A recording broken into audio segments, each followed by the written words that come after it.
nosotros decimos que es un cinismo por parte de la Sala Constitucional. ¿Con qué cara vamos nosotros como costarricenses a pedirle, por ejemplo, a Nicaragua que cumpla con una sentencia internacional como la de La Haya si no cumplimos la sentencia contra los propios costarricenses? Algunos lo consideran cinismo, pero específicamente, doctor Alón, quisiéramos concentrarnos en la parte procesal del desacato de estos fallos de organismos internacionales. Y particularmente en el caso de Costa Rica, donde por un lado se reconoce que es un país respetuoso de los derechos humanos y por otro lado también es sede de la Corte Interamericana de Derechos Humanos, y casi que de manera paralela podemos decir que está actualmente desacatando un fallo de este organismo. ¿Cómo se traduce, cómo se interpreta esto? En el caso de fecundación in vitro, la Corte establece que Costa Rica es responsable de la violación de varios derechos en perjuicio de las familias que recurrieron al sistema interamericano y lo condena al Estado a hacer diferentes medidas de reivindicación de los derechos y a pagar también una reparación económica. El caso o el punto de la sentencia más difícil para Costa Rica ha sido el regular la práctica de la fecundación in vitro en el país. La Corte no estableció la vía por la cual Costa Rica debía regular. Eso era una decisión a nivel interno. Lo que no se ha puesto de acuerdo Costa Rica es cómo la va a regular, si a nivel de decreto o a nivel de ley. El presidente intentó a través de decreto y la Sala Cuarta le dijo que no, que debe ser a nivel de ley. Entonces, esta disputa interna del país lo que hace es que incumple la sentencia de la Corte, porque no importa cuál de las vías sea la que elija el Estado, la Corte ha establecido que el Estado debe establecer el mecanismo para regular la fecundación in vitro. Y mientras no se haga, ya sea por la vía del decreto o ya sea por la vía legal, entonces tenemos un incumplimiento de la sentencia de la Corte Interamericana. Recuérdeme cuántos años han pasado desde el fallo de la Corte a la fecha. Han pasado ya varios años, como 4 Alrededor años. De 4 años. Exactamente. Pareciera que hay una incongruencia, porque si presentamos el escenario de la Corte Internacional de Justicia, que recientemente emite un fallo, si bien es cierto en un tema territorial en que se condena a Nicaragua, y las autoridades costarricenses vienen y exigen una justicia pronta y cumplida de esa sentencia, pareciera que hay dos discursos, pareciera que por un lado se quiere cumplir y que por un lado sí se vale desacatar.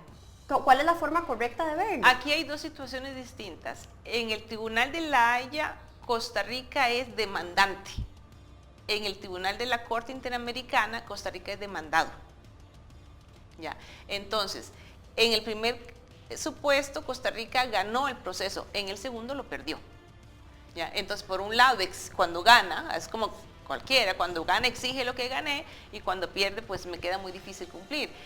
Pero también el tema de preocupación, más allá de la misma sentencia de la Corte Interamericana y el incumplimiento por parte de Costa Rica, es que Costa Rica, pese a ser un Estado que por muchos años ha generado una plataforma de respeto de derechos humanos, hace varias administraciones es un Estado que le cuesta el respeto de los derechos humanos. Por ejemplo, tenemos el tema de las sociedades de convivencia, de la discriminación de las personas de diversidad sexual. Tenemos este fallo que no cumple Costa Rica con la fecundación in vitro y ese es el tema de preocupación.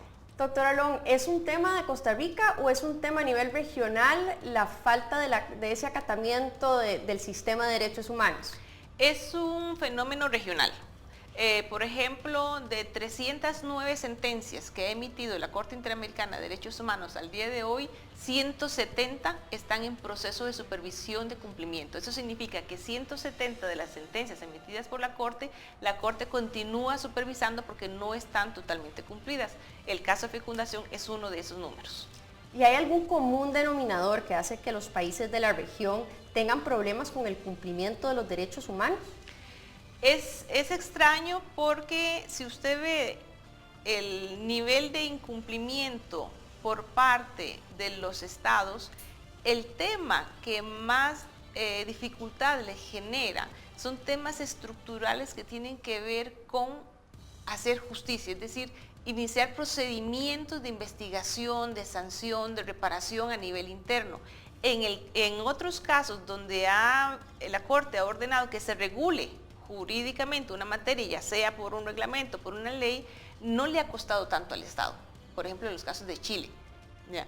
En el caso de Costa Rica es una situación muy compleja y entonces lo que habría que ver es cuáles son las causas que generan esa complejidad. Es decir, qué es lo que está detrás de por qué Costa Rica no puede aprobar una ley de fecundación in vitro. Doctora Long, el tema es apasionante e inclusive da para mucho más, pero no en vano la volveremos a invitar y ha sido un gusto conversar el día de hoy con usted. No se vaya, porque al regreso vamos a analizar las consecuencias y el porqué de estos desacatos dentro del sistema y el resto de las organizaciones. Ya volvemos. Nicaragua ha incumplido las obligaciones que tiene según las medidas provisionales indicadas por la Corte el 8 de marzo del 2011.